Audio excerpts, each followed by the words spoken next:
ये Himachal Pradesh public service commission का current affair का पार्ट 21 होगा और हम यहाँ पर पिछले एक साल की करंट अफेयर प्लस तो आयोग ने करंट अफेयर से रिलेटेड पिछले सालों में क्वेश्चन पूछे हैं, हम वो डिस्कस कर रहे हैं जिससे आपको ये पता हो कि आयोग किस टाइप के क्वेश्चन पूछता है। तो देखिए यहाँ पर ये मैंने इसकी अभी एक रिपोर्ट कराई थी, मुझे ये तो नहीं पता कौन से मैंने लेक्चर में डाली थी। उसमें टाइगर का सेंसस था, तो वो फिफ्थ साइकिल थी, तो उसको अच्छे से करके जाना। देखो ये 2014 में रिलीज किया था, तो 2014 में टाइगर की पॉपुलेशन से रिलेटेड क्वेश्चन पूछे थे उसने, तो वहां पर उसको करके जरूर जाना कि हो सकता है इस टाइप के क्वेश्चन पूछ ले। ये इसलिए मैं बस सॉल्व नहीं करना है इसको, बस देखना है कि किस आयोग जो है किस टाइप के क्वेश्चन एग्जाम में रख रहा है करंट अफेयर से रिलेटेड। तो वो वहां पर मैंने बताया था कि किस टाइप का क्वेश्चन पूछा गया था, वो मुझे मिला नहीं था, लेकिन मैंने यहाँ पर इसको इंक्लूड कर लिया है। तो बस दिखाने के लिए कि जो आयोग ने अभी जो सॉरी जो टाइगर का सेंसस आया था इंडिया के अंदर, तो उसको अच्छे से तैयार करके जाना। अब देखिए पहला वाला हम अपनी करंट अफेयर स्टार्ट करते हैं। तो यहाँ पर सतकोसी टाइगर रिजर्व के बारे में बात कर लेते हैं। ये दो वाइल्ड लाइफ डिवीजन से मिलकर बना हुआ है, महानदी और सतकोसी। और ये जो सतकोसी टाइगर रिजर्व है ये उड़ीसा का है, और दूसरा बिगेस्ट जो उड़ीसा का मतलब सबसे ये सेकंड नंबर पर आता है, सबसे बड़ा जो है सिमलीपाल टाइगर रिजर्व है। और ये जो सतकोसी टाइगर रिजर्व है यहाँ पर कोई बिग कैट नहीं है, सतकोसी हैज नो बिग कैट। तो ये बड़ी मतलब सरप्राइज वाली बात है कि सतकोसी टाइगर रिजर्व नाम रखा हुआ है लेकिन यहाँ पर कोई सतकोसी हैज नो बिग कैट्स। तो ये बात याद रखना, उड़ीसा के अंदर है, ऐसे मैच द फॉलोइंग करके पूछे तो ऐसा आपको पता होना चाहिए। कान्हा नेशनल पार्क मध्य प्रदेश के अंदर, इसके बारे में आपको पता होना चाहिए। ये यहाँ पर मैंने दे दिया था, कभी इसको स्टेबल इतनी जरूरत नहीं है, इतनी डिटेल में नहीं पूछता। मैच द फॉलोइंग कराता है, क्या कराता है इधर इधर मतलब नेशनल पार्क दे देगा इधर, और इधर उनके स्टेट के नाम दे देगा, जैसे यूपी मध्य प्रदेश इस टाइप से। तो मैच द फॉलोइंग कराएगा, तो ऐसा कानों में थोड़ा लगा होना चाहिए कि अच्छा ये यहाँ पर है। दूसरा ये बांधवगढ़ नेशनल पार्क, ये भी मध्य प्रदेश में है, तो इसके बारे में आपको पता होना चाहिए कि ये मध्य प्रदेश में है। और बांधवगढ़ नेशनल पार्क जो इसमें यहाँ पर जो टाइगर की पॉपुलेशन सब मतलब डेंसिटी बहुत ज्यादा है, यहाँ पर टाइगर की डेंसिटी का मतलब कम स्पेस है लेकिन टाइगर ज्यादा है। नेशनल टाइगर कंजर्वेशन अथॉरिटी जो है ये वाइल्ड लाइफ प्रोटेक्शन एक्ट 1972 के अंदर 2005 में बनाई गई थी, तो आपको अच्छे से पता होना चाहिए। ये वाइल्ड लाइफ प्रोटेक्शन एक्ट इसके डेट के बारे में पता होना चाहिए। मैंने पहले ही लेक्चरों में बहुत सारे क्वेश्चन कराए इस टाइप के कि कैसे क्रोनोलॉजिकली अरेंज करने के लिए वो आयोग क्वेश्चन देता है, तो आपको डेट भी पता होनी चाहिए भाई कब उसको बनाया गया था। एक ये देख लेते हैं, एक फिनोमेना था सन हेलो। अब वैसे तो आयोग ने एक दो क्वेश्चन ऐसे रखे हैं वो अजीब सा अतरंगी टाइप के क्वेश्चन, तो ये बोलते हैं, आप देख रहे हो इसको बोलते हैं सन हेलो। सन हेलो का मतलब आप देख रहे हो, ये देखो ये कैसे बन रहा है, ये इसके चारों तरफ यहाँ पर ये, तो ये एक फिनोमिना है। अभी ये होता कैसा है, देखो ये एक लाइट का फिनोमिना है, इसमें रिफ्लेक्शन और रिफ्रैक्शन काम करते हैं।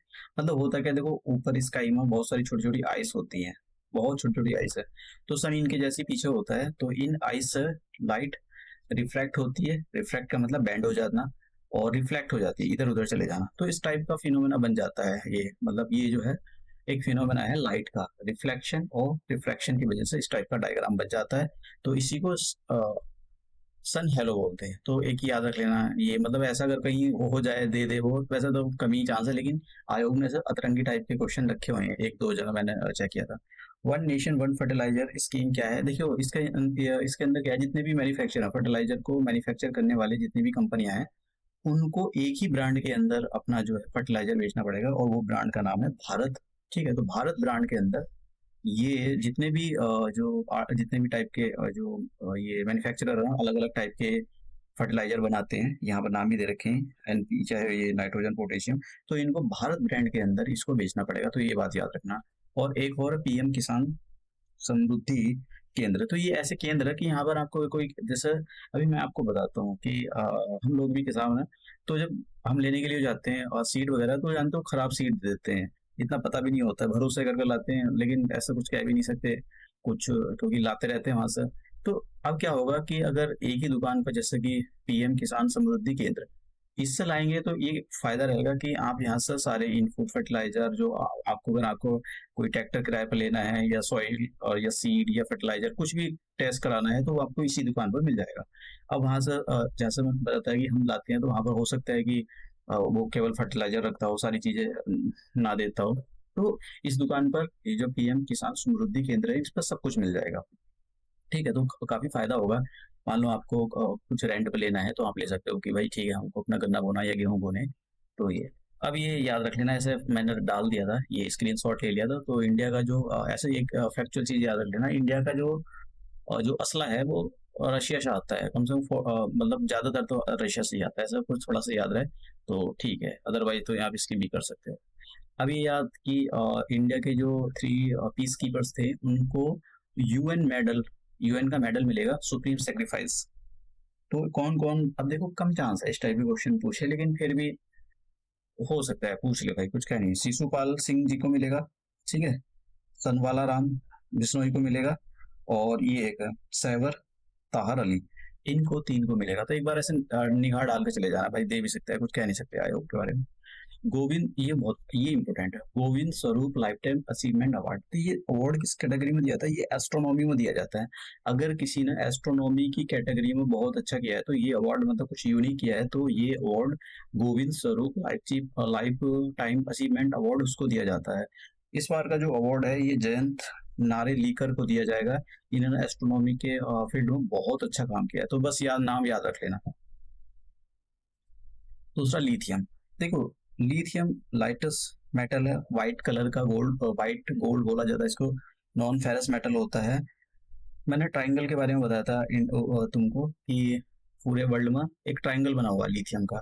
ट्राइंगल का मतलब एक साइड चिली है, और एक साइड यहाँ पर मिलेगा हमको अर्जेंटीना, और एक मिलेगा बोल्विया। तो पूरा वर्ल्ड का जो मोस्ट ऑफ लिथियम है वो यहाँ पर मिलता है, इनके पास में मिलता है। और एक यहाँ क्वेश्चन पूछ सकता है कि इंडिया में अभी जो लिथियम की डिस्कवरी हुई है, वो ये यूपीपीसीएस, उसमें Uttar Pradesh public service commission में पूछा था कि भाई ये बताओ, ये जो 5.9 मिलियन टन लिथियम मिला है, ये कौन सी जगह मिला है? जम्मू कश्मीर में, हो सकता है स्टेट का नाम पूछ ले, ऐसा कुछ पूछ सकता है आपसे, तो पता होना चाहिए जम्मू कश्मीर में मिला है, ये रियासी डिस्ट्रिक्ट है वहां पर, तो वहां पर मिला है, ये ऐसा नाम पता होना चाहिए आपको। अब देखिए ये इसको अगर आप, हो सकता है, देखो पुटलर प्राइज पूछा है उसने उसने बहुत पहले पूछा था, मैंने उसका क्वेश्चन इंक्लूड नहीं कराया है, लेकिन ये पुटलर प्राइज पूछा था। तो याद रहे तो ठीक है, नहीं याद रहे तो आप स्किप कर सकते हो। भैया इनका नाम बड़ा, बहुत ही अजीब सा नाम है, मुझसे तो नहीं पढ़ा जाता है, बहुत अजीब सा नाम है, आप पढ़ सकते हो। ये वाला नाम याद रखना भाई, पुटलर प्राइज किसको मिला है। इन्होंने काफी जो है अच्छी, मतलब ये न्यूज़पेपर या मैगजीन या ऑनलाइन जर्नलिस्ट, इनको लिटरेचर को दिया जाता है, ठीक है। अब लॉरियस स्पोर्ट्स अवार्ड, देखिए लॉरियस वर्ल्ड स्पोर्ट्स अवार्ड 2003 का, मतलब world sportsman of the year award किसको मिला है? ये भैया अर्जेंटीना के, आपको बताया, इनका मेसी, आपने नाम सुना होगा, फुटबॉल के ये चैंपियन है। और world sports women of the year Sally Ann Fraser, ये जमैका की हैं, तो इनको मिला है। तो ऐसा एक बात देखो, ऐसा आयोग पूछता तो बहुत कुछ है, लेकिन ऐसा बहुत कुछ तैयार करके जाना पड़ता है, ऐसा नहीं कि भाई यही आएगा। अब नेक्स्ट करंट अफेयर, ऑपरेशन करुणा क्या, साइक्लोन, एक साइक्लोन ने हिट किया था म्यांमार को, तो राहत सामग्री अभियान इंडिया ने वहां पर भिजवाया था, जो भी साइक्लोन से प्रभावित एरिया थे म्यांमार के अंदर, तो उसका नाम दिया गया था ऑपरेशन करुणा। अब क्वाड के बारे में देख लेते हैं, क्योंकि क्वाड के बारे में क्वेश्चन पूछा था आयोग ने। तो क्वाड के बारे में क्या है, देखिए क्वाड जो है, क्वाड्रिलेटरल सिक्योरिटी डायलॉग, किस किस के बीच में बना हुआ है? देखिए, इसके बीच में इंडिया है, ऑस्ट्रेलिया है, जापान है, और United state of America, USA. इनका जो मेन काम है, क्योंकि देखो इंडियन ओशियन, अगर आप देखो पैसिफिक ओशियन के अंदर जो जो चाइना सी है, चाइना सी के अंदर चाइना अपनी दादागिरी दिखाता है वहां पर, जो है मतलब वहां पर वो उस पूरे एरिया को ऐसा मान के चलता है ये पूरा एरिया हमारा है। तो उसकी वजह से जो लाइन ऑफ कम्युनिकेशन वो डिस्टर्ब होती है, मतलब वहां पर आप फ्रीली ऑपरेट नहीं कर सकते हो। तो इसी चीज को देखकर जो चाइना की दादागिरी को रोकने के लिए 4 देश एक साथ आए, United state of America, India, Australia और जापान। इन्होंने एक इनफॉर्मल ग्रुप बनाया, इनफॉर्मल स्ट्रेटेजिक ग्रुप है, ये शब्दों पर ध्यान देना, यहाँ पर इनफॉर्मल स्ट्रेटेजिक फोरम है ये। तो ये इनका काम यही है कि जो एक तो हमारा, जब भी हमारे वहां से शिपिंग इंडस्ट्री पास होती है बहुत सारा सामान, तो वो फ्री होना चाहिए, ठीक है, ओपन होना चाहिए। यहाँ वहां से ऐसा नहीं कि भाई कोई भी आकर दादागिरी दिखाने लगे वहां पर। तो ये मैंने थोड़ा सा यहाँ पर दे रखा है कि आप इसको जो चाइना है, एशियन नाटो भी बोलता है, तो एशियन नाटो बोलता है क्वाड को। अब यहाँ पर ये क्वेश्चन था ये कि व्हाट इज द क्वाड। एक क्वेश्चन तो ये था और एक क्वेश्चन और पूछा था उसने कि क्वाड के अंदर वो पता नहीं मैंने कहाँ रख दिया क्वेश्चन। उसके अंदर क्वेश्चन ये था कि क्वाड के अंदर कौन कौन सी कंट्रियां शामिल है, तो इस टाइप का क्वेश्चन था वो। तो मैंने अभी आपको बता दिया उसका आंसर। इंडिया है, जापान है, ऑस्ट्रेलिया है और यूएसए है। अब यहाँ पर ये क्वेश्चन ये कि what is the quad, quad क्या है। तो देखिए अभी मैंने आपको इसका आंसर बताया, it is the informal mechanism between India, USA, Australia and Japan for the security in Pacific region. तो आंसर हो जाएगा इसका ए। ठीक है, तो इस टाइप के क्वेश्चन आयोग पूछता। अब देखते हैं इसके बारे में आकूज। देखिए ये 2021 में बना था, है तो बहुत पुराना, लेकिन आपको पता होना चाहिए किस किस के बीच में। ए यू का मतलब हो गया ऑस्ट्रेलिया, के ये ऑस्ट्रेलिया, और के का मतलब हो गया यूनाइटेड किंगडम, यूएस का मतलब हो गया यूनाइटेड स्टेट ऑफ अमेरिका। तीन कंट्रियों के बीच में ये ट्राइलेटरल सिक्योरिटी एक डायलॉग हो। अब देखिए इसका काम क्या है। इसका काम ये है कि टेक्नोलॉजी जो बहुत ही सेंसिटिव टेक्नोलॉजी है उनको ट्रांसफर करना। जैसे जैसा अगर देखा जाए इसके अंदर ऑस्ट्रेलिया बहुत कमजोर रहा था। ऑस्ट्रेलिया को जो है सिक्योरिटी के पॉइंट ऑफ व्यू से, एक तो और डिफेंस के पॉइंट ऑफ व्यू से उसको सिक्योरिटी देना, सबमरीन उसको देना। तो यही है एक आकूश। तो मतलब ये चाहते हैं कि जो चाइना की दादागिरी है, चाइना की दादागिरी को रोकने के लिए इंडिया क्यों नहीं शामिल इसके अंदर। देखो इंडिया, क्योंकि इंडिया के साथ ये लोग सारी टेक्नोलॉजी ट्रांसफर करते नहीं है, और इंडिया इनका एलाइज नहीं है, क्योंकि ये जो वर्ल्ड वॉर से ही ये लोग जो है एक दूसरे के एलाइज है। तो यहाँ पर ये याद रखना, differ information sharing and technology. ये इंडिया के साथ हर चीज शेयर करते नहीं है ये लोग। ये जो यूएसए वगैरह और ये यूरोप के जो लोग होते हैं, ये मुंह दिखाई ज्यादा करते हैं। दिखाएंगे कम, शेयर कम करते हैं, लेकिन मुंह दिखाई ज्यादा करते हैं। अब देखिए मैंने वैसे पीछे इसको करंट अफेयर में कवर करा चुका हूँ। बहुत चांसेस है कि इस पर क्वेश्चन आए, क्योंकि अभी तक आयोग ने पूछा नहीं है।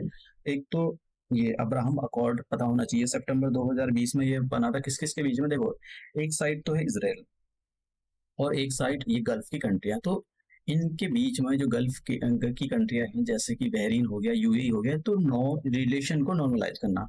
क्योंकि इनके रिलेशन में बहुत खटावत, मतलब बहुत ज्यादा खटास है, और इसका जो काम किया जा रहा है वो यूनाइटेड स्टेट ऑफ अमेरिका कर रहा है। ठीक है, फिर इसी दिशा में वन, और ये वन नहीं है, I2U2, आई दो हैं, यू दो हैं। इसका मतलब इंडिया और इसराइल, यूएई और यूनाइटेड स्टेट। ये क्या है, एक इकोनॉमिक फोरम है। इकोनॉमिक फोरम का मतलब ये कंट्री एक दूसरे के यहाँ पर इन्वेस्टमेंट करेगी। इंडिया के यहाँ भी काफी इन्वेस्टमेंट हो रहा है, और ये थोड़ा सा आप वो देख लेना। यहाँ पर गल्फ की कंट्रियां हैं, एक तो यूएई हो गया, सऊदी अरेबिया, बहरीन हो गया, ईरान हो गया, इराक हो गया, ये गल्फ कंट्रियां हैं। और काफी कंट्रियां मतलब इसराइल के साथ अपने रिलेशन नॉर्मलाइज करना चाहती हैं। देखो एक, क्योंकि इसराइल भी चाहता है कि ये जो रीजन है ये पूरा शांत रहे, और ये कंट्रियां भी चाहते हैं कि भाई बहुत सारी कंट्रियां इसराइल से जीत नहीं सकती है, क्योंकि इसराइल को जो है वेस्टर्न कंट्री का सपोर्ट है, यूरोप का सपोर्ट है, अमेरिका का सपोर्ट है, तो ये इससे जीत नहीं सकती। अभी भी आपने देखा कि वहां पर अभी जो हमास और इसराइल का कॉन्फ्लिक्ट हुआ, नुकसान हुआ बहुत। जो दोनों साइड से नुकसान हुआ है, लेकिन ज्यादातर नुकसान हमास के लोगों को हुआ है। वहां पर जो गरीब लोग हैं वो बहुत मारे गए। तो कोई देश नहीं चाहता है कि ये सब कुछ हो, तो इसलिए जितने रिलेशन नॉर्मलाइज रहेंगे उतना ही अच्छा है। अभी देखिए सऊदी अरेबिया और ईरान की कभी बनती नहीं है। ठीक है, एक दूसरे के कट्टर है, सुन्नी शिया का यहाँ पर वो चलता है। लेकिन ईरान और सऊदी अरेबिया के बीच में एक रिलेशन को नॉर्मलाइज कराने का काम कौन कर रहा है, चाइना। तो चाइना जो मीडिएटर का काम कर रहा है इन दोनों के बीच में।